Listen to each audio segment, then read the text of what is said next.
Hello, നമസ്കാരം. അങ്ങനെ വീണ്ടും ഒരു മാമ്പഴക്കാലം എത്തി. നമ്മുടെ ചുറ്റുമുള്ള എല്ലാ മാവേലും നിറച്ച് മാമ്പഴം ഇങ്ങനെ കായ്ച്ചു നിൽക്കുന്നുണ്ട് കേട്ടോ. എൻ്റെ വീട്ടിൽ മാവില്ല, പക്ഷെ എൻ്റെ നെയ്ബേഴ്സ് എനിക്ക് ഒരുപാട് മാങ്ങ അവരുടെ വീട്ടിൽ ഉണ്ടാവുന്നത് എനിക്ക് ഷെയർ ചെയ്തായിരുന്നു. അപ്പൊ ഇതുപോലത്തെ നല്ല നാടൻ മാമ്പഴം കിട്ടിയിട്ടുണ്ട്. നല്ല മണമുള്ള നാടൻ മാമ്പഴം. അപ്പൊ എന്നാ നമുക്കൊരു പുളിശ്ശേരി ഉണ്ടാക്കിയാലോ? അപ്പൊ പെട്ടെന്ന് തന്നെ ഉണ്ടാക്കാൻ പറ്റും കേട്ടോ. മാമ്പഴം ഇങ്ങനെ എടുക്കുക, എന്നിട്ട് അതിന്റെ കഴുകി വെച്ചിട്ടുണ്ട്, എന്നിട്ട് അതിന്റെ മേളിൽ കൂടെ അതായത് അതിന്റെ ഞെട്ട് ഭാഗത്തും ഇങ്ങനെ കട്ട് ചെയ്ത് കളയുക. അത്രേ ഉള്ളൂ.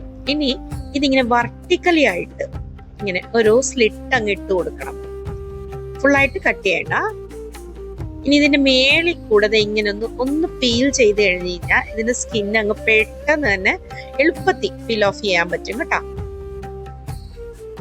കണ്ടോ, കയ്യിലൊന്നും പറ്റാതെ പെട്ടെന്ന് ഈസി ആയിട്ട് ചെയ്യാൻ പറ്റുന്ന ഒരു കാര്യമാണ്. അപ്പൊ അങ്ങനെ ബാക്കിയുള്ള മാമ്പഴങ്ങളും അങ്ങനെ പീൽ ഓഫ് ചെയ്ത് വെച്ചിട്ടുണ്ട്. ഇനി ഇതിലേക്ക് ലേശം മഞ്ഞൾപ്പൊടി, പിന്നെ പച്ചമുളക്. ഇതിന്റെ വീട്ടിൽ തന്നെ ഉണ്ടായ മുളകാണ്, അതിന് വലിയ എരിവൊന്നും ഇല്ല, അതുകൊണ്ടാണ് ഇത്ര ഇടുന്നത്. നിങ്ങൾ നിങ്ങളുടെ ആവശ്യത്തിനുള്ള എരിവിന് ആവശ്യത്തിനുള്ള മുളക് ഇട്ടോളൂ കേട്ടോ. പിന്നെ കുറച്ച് വെള്ളം കൂടി ഒഴിച്ചിട്ട് നമുക്കിത് അടുപ്പത്ത് വെച്ച് ഒന്ന് വേവിച്ചെടുക്കാം. അതിനു മുമ്പ് കുറച്ച് നെയ്യും കൂടി ഒഴിച്ചു കഴിഞ്ഞാൽ നല്ല ഫ്രേഗ്രൻസും നല്ല ഫ്ലേവറും ആയിരിക്കും കേട്ടോ. ഇതിന്റെ അരപ്പ് തയ്യാറാക്കാൻ കുറച്ച് തേങ്ങയും അധികം പുളിക്കാത്ത കട്ട തൈരും ഒഴിക്കുക. കുറച്ച് മഞ്ഞൾപ്പൊടി മുളക് പൊടിയും ഇട്ടിട്ട് ഒന്ന് അരച്ചെടുക്കണം, പേസ്റ്റ് പോലെ. ഇത് കേട്ടോ. ഇനി നമ്മുടെ മാമ്പഴമൊക്കെ ഏകദേശം ഒന്ന് വെന്ത് വന്നിട്ടുണ്ട്. ഇതിലേക്ക് നമ്മൾ ഇച്ചിരി ശർക്കരപ്പൊടി ഇടണം. അത് മാങ്ങയുടെ പുളി അനുസരിച്ചാണ് കേട്ടോ. അധികം പുളിയുള്ള മാങ്ങയാണെങ്കിൽ കുറച്ചും കൂടി കൂടുതൽ ശർക്കര ഇടാം. അത് കഴിയുമ്പോഴത്തേക്ക് ഒന്ന് തിളച്ച് വരുമ്പോഴത്തേക്ക് നമ്മൾ ഈ അരച്ചു വെച്ച പേസ്റ്റ് അതിനകത്തോട്ടിട്ട് കുറച്ച് ഉപ്പും കൂടി ഇട്ടിട്ട് ജസ്റ്റ് ഒന്ന് ഇളക്കി വിടണം. ഒന്ന് പതഞ്ഞ് വരുമ്പോഴത്തേക്ക് അതങ്ങ് ഓഫ് ചെയ്യാം. ഇനി മെയിൻ ആണ് ഇതിന്റെ താളിപ്പ്.